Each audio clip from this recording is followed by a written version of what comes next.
Hola a todas, hola a todos. ¿Qué tal? ¿Cómo estáis? Un día más, espero que estéis muy bien. Si recordáis, en la clase pasada dimos una respuesta, o algo que se le parecía, a la pregunta ¿qué es la filosofía?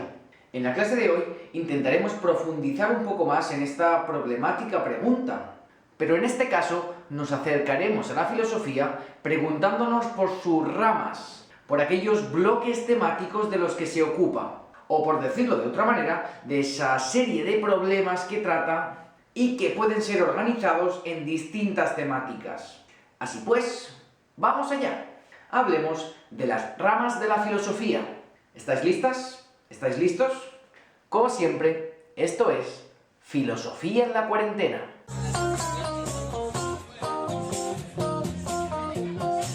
Bien, hagamos un brevísimo resumen de cómo hemos llegado hasta aquí. Dijimos que podemos establecer una clara separación entre saberes prerracionales y saberes racionales. La magia, el mito o la religión eran ejemplos bastante claros de modelos de saber o tipos de explicación prerracionales. Todos se caracterizaban por el hecho de servirse de seres sobrenaturales como espíritus o dioses a la hora de explicar la realidad. Pero, por otro lado, como hemos visto, tenemos saberes o modelos de explicación racionales, como la ciencia o la filosofía. De hecho, recordad que dijimos que ciencia y filosofía son una y la misma cosa en la antigüedad. En este sentido, ambas pueden ser consideradas racionales porque a la hora de explicar el mundo se sirven del logos. ¿Recordáis? El lenguaje racional, razonado, argumentado. Un lenguaje argumentado que se servía de conceptos para explicar aquello que podemos observar en la naturaleza. La novedad fundamental, como dijimos, fue que tanto la ciencia como la filosofía se sirven de conceptos. Y esto es fundamental porque, como vimos, a los dioses no se les puede preguntar. Sin embargo, sobre los conceptos podemos argumentar, discutir. Ok, muy bien. Ya sabemos que la filosofía, que es lo mismo que la ciencia en sus inicios, consiste en responder racionalmente a una serie de preguntas. Pero, ¿qué tipo de preguntas?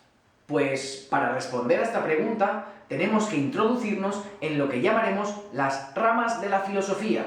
Y para hablar de ellas, lo primero que tendremos que decir es algo que ya se ha comentado en este tema.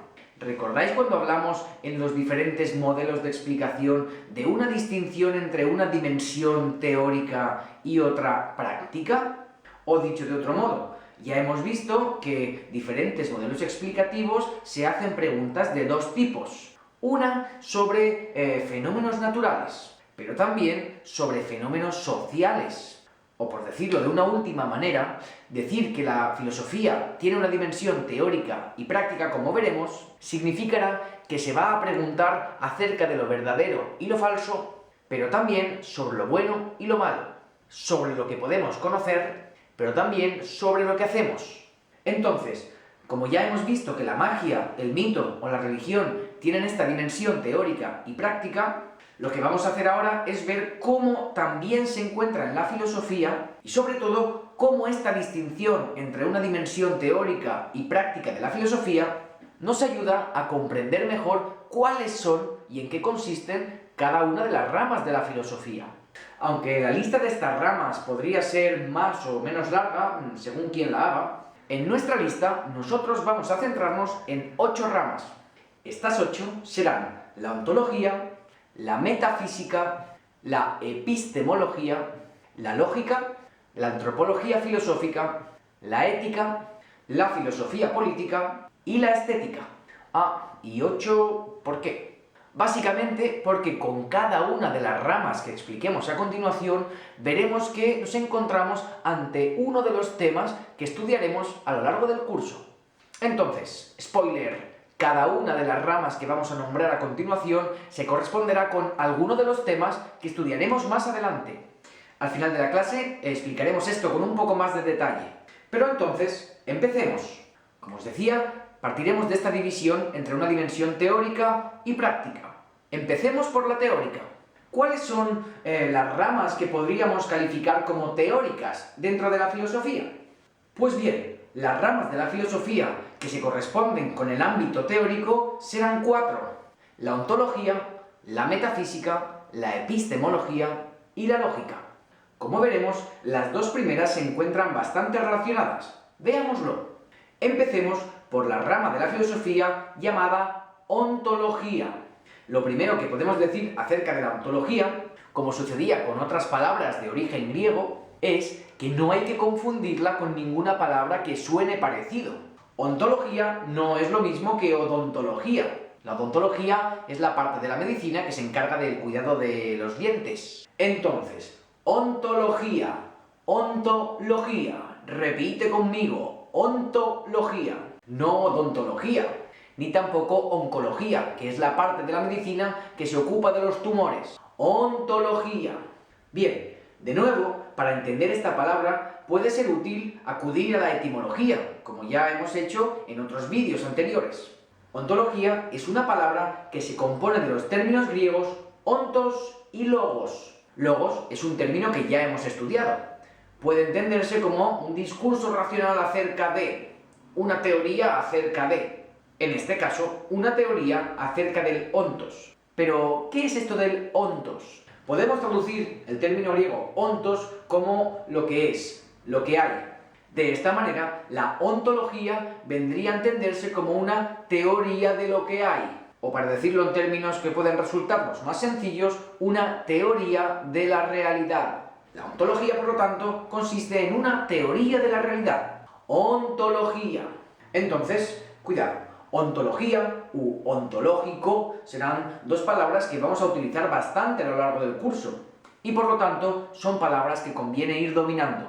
Pero como comentaba, es importante que entendamos que la rama de la ontología está estrechamente ligada con esta segunda rama, la que llamaremos la metafísica, de la que nos ocuparemos en el tema 4. Por decirlo brevemente, y sin perder de vista su relación con la ontología, diremos que la metafísica es la rama de la filosofía que se pregunta acerca de cuál es la auténtica realidad. Pero, ¿qué significa esto? Que la metafísica siempre intenta explicar la realidad partiendo de una distinción entre apariencia y realidad, entre lo que se nos aparece y lo que realmente es. Un ejemplo de esto podría ser el siguiente. Cuando yo veo a un conjunto de personas, su apariencia hace que yo vea que poseen unos rasgos comunes. Pero ¿cuál es su auténtica realidad? Aquello que los hace ser humanos. ¿Es la humanidad solo la apariencia, el hecho de poseer dos brazos, dos piernas y una cabeza? ¿O es algo más, algo que está más allá de la apariencia? Por ejemplo, si me encontrara con una persona a la que le faltara un brazo, ¿dejaría de ser una persona? Entendemos que no, porque posee algún tipo de rasgo que va más allá de lo meramente aparente, de lo que podemos ver. La humanidad de las personas, el hecho de que una persona sea humana, va más allá de lo que podemos percibir a simple vista. Este intento por explicar la auténtica realidad, como os decía, partiendo de esta distinción entre apariencia y realidad, es la que define a la metafísica. Y en este sentido, como intenta explicar cuál es la auténtica realidad, vemos que de algún modo puede entenderse como una teoría de la realidad, como una ontología.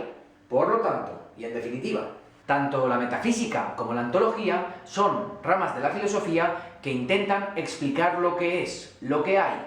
Y en este sentido, razonan acerca de lo que existe, intentando explicar por qué existe, por qué es así y no de otra manera. Pero además, la metafísica vendría a ser esa rama de la filosofía que se encarga de formular esas grandes preguntas sobre las que no tenemos respuesta. Esas preguntas que nos han acompañado desde que tenemos capacidad para razonar y formularnos preguntas. Preguntas como, ¿de dónde venimos? ¿Existe Dios? ¿Qué pasa después de la muerte? ¿La tortilla de patatas lleva cebolla o no? ¿Cuál es el sentido de mi vida? Bien, tanto la ontología como la metafísica, como os digo, tiene que ver con una teoría de la realidad, con una búsqueda de una explicación de la auténtica realidad. Pero avancemos. Hablemos de otra rama.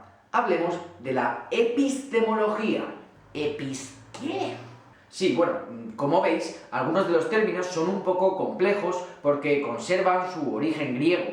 Epistemología proviene de los términos episteme y logos. Como ya sabemos lo que significa logos, una teoría acerca de, hablemos de la episteme. En griego, episteme significa conocimiento. En este sentido, epistemología se traduce como una teoría del conocimiento. Y para que nos entendamos, ¿qué tipo de preguntas se realiza una teoría del conocimiento? Bueno, preguntas como ¿son mis sentidos una fuente fiable para conocer la realidad? ¿Es razonable fiarse más de unas personas que de otras? ¿Y por qué? ¿Qué significa exactamente saber algo? ¿Por qué decimos que en el siglo X era verdadero decir que la Tierra estaba en el centro del universo, pero sin embargo hoy esta afirmación es falsa? ¿Qué son las fake news? ¿Qué es eso que se llama postverdad? ¿Lo veis? Todas estas preguntas giran en torno al tema de nuestro conocimiento. ¿Cuáles son los ingredientes necesarios para conocer algo? ¿Qué significa conocer? ¿Nuestro conocimiento tiene algún tipo de límites? Como ya hemos señalado, y como veremos en el tema 2, a estas preguntas se ha respondido desde dos posiciones fundamentalmente. El relativismo por un lado y el cognitivismo por el otro. Para que entendáis la problemática que hay entre estas dos posiciones, os planteo directamente a vosotros esta pregunta. ¿Qué opináis sobre la siguiente afirmación? Todos los periódicos dicen la verdad. Bueno, ¿puede ser que todos los periódicos digan la verdad? Si creéis que sí, estaréis siendo relativistas, porque entendéis, como ya vimos en vídeos pasados, que la verdad es relativa, que cada país, que cada cultura puede tener su propia verdad. Pero claro, esto nos enfrenta a otro problema. ¿Es que todas las verdades de los diferentes periódicos son igual de buenas? Si creéis que no, entonces estáis siendo cognitivistas, porque creéis que la verdad es una y se puede conocer. Pero en este caso, también seguiréis enfrentándoos a un problema. Si existe esa verdad, ¿cómo llegamos hasta ella y cómo podemos estar seguros de que es más verdadera que las otras? Como veis, el problema entre el relativismo y el cognitivismo es el que ocupa fundamentalmente a esta rama de la filosofía llamada epistemología. ¿Se entiende entonces? La epistemología, en resumen, trata de explicar por qué consideramos que algo es verdadero o algo es falso. Es decir, trata de una teoría del conocimiento, que se pregunta, por lo tanto, qué podemos conocer y qué no. Pasemos ahora a la lógica. Se trataría de la última rama que relacionaremos con la dimensión teórica de la filosofía. Vale, ¿de qué se encarga la lógica?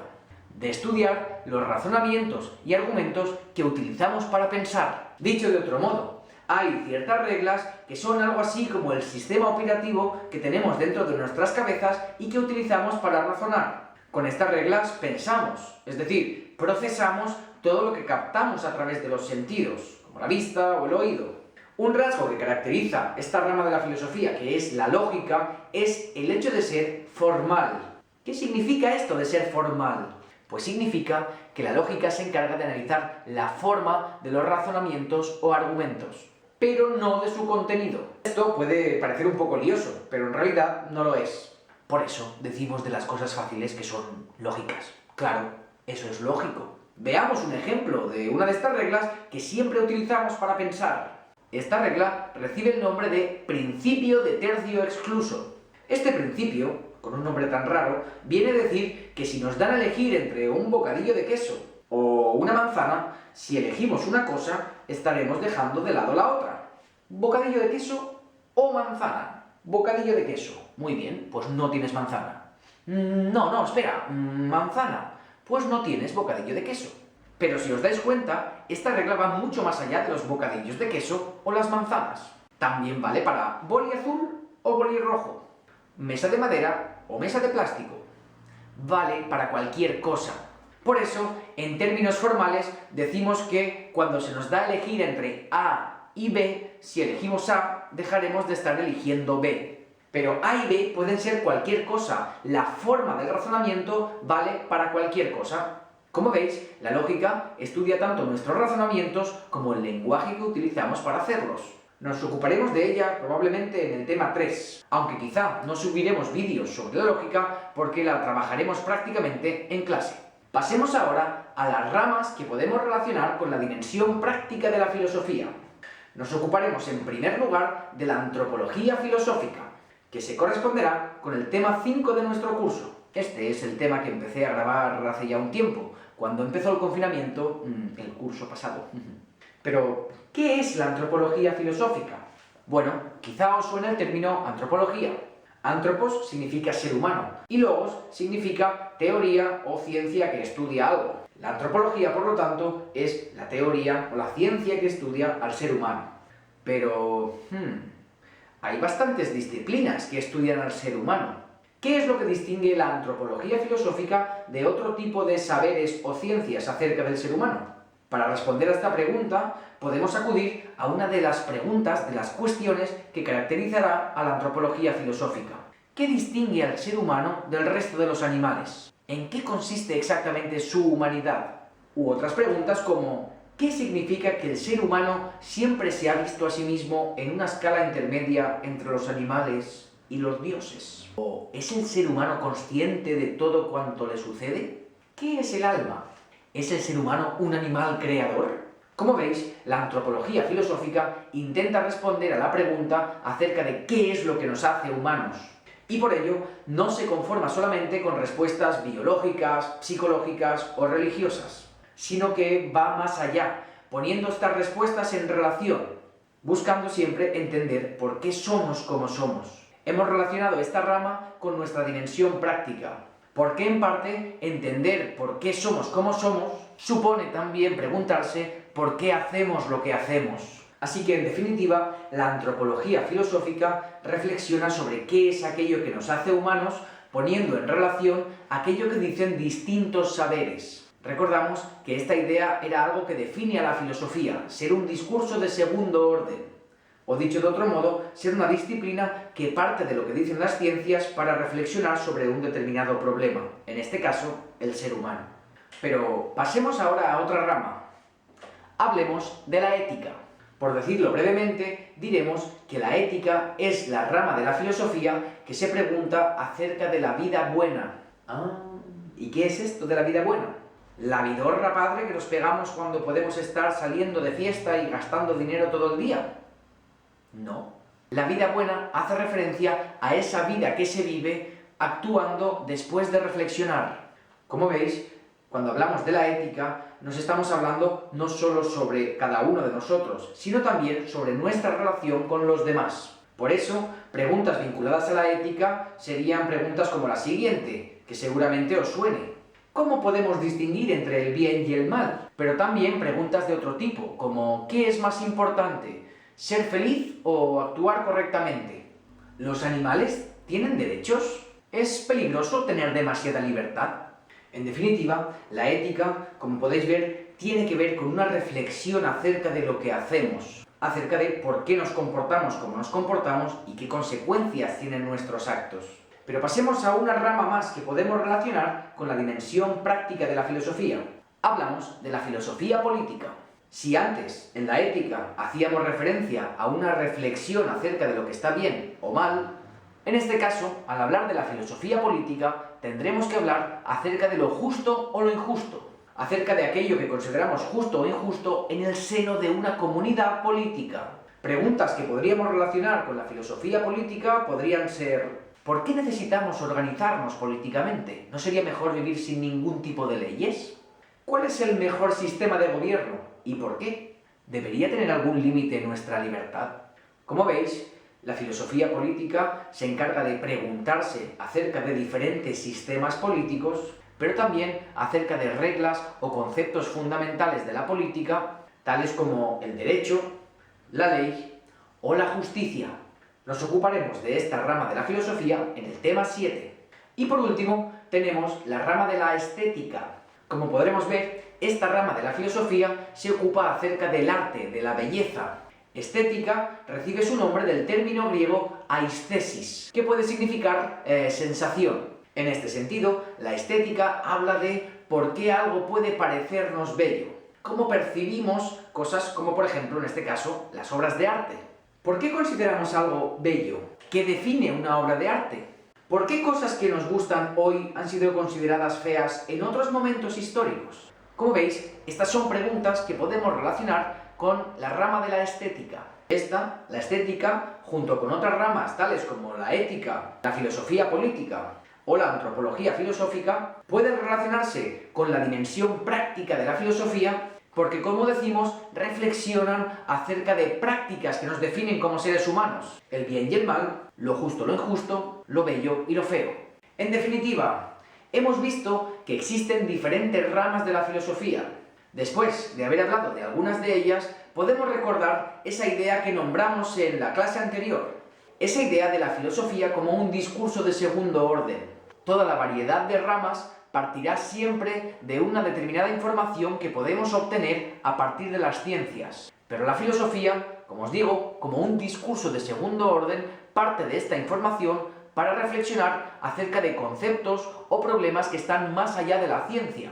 Como por ejemplo, ya lo hemos visto, para el periodismo, X es verdad, pero la epistemología se preguntará: ¿por qué considera el periodista que algo es verdadero? ¿Qué es lo que hace que algo sea verdadero? O en el caso de la ética, para un judío o un musulmán, hacer determinada cosa será correcta, pero la ética se preguntará: ¿por qué decimos que hacer algo es correcto?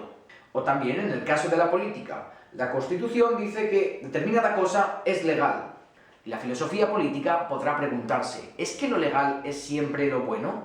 En definitiva, insisto, estas ramas de la filosofía nos ayudan a entender por qué dijimos en la sesión anterior que la filosofía puede ser entendida como un discurso de segundo orden, un tipo de saber que se preguntará acerca de las razones, de los motivos por los que consideramos algo verdadero, o bueno, o bello, o justo.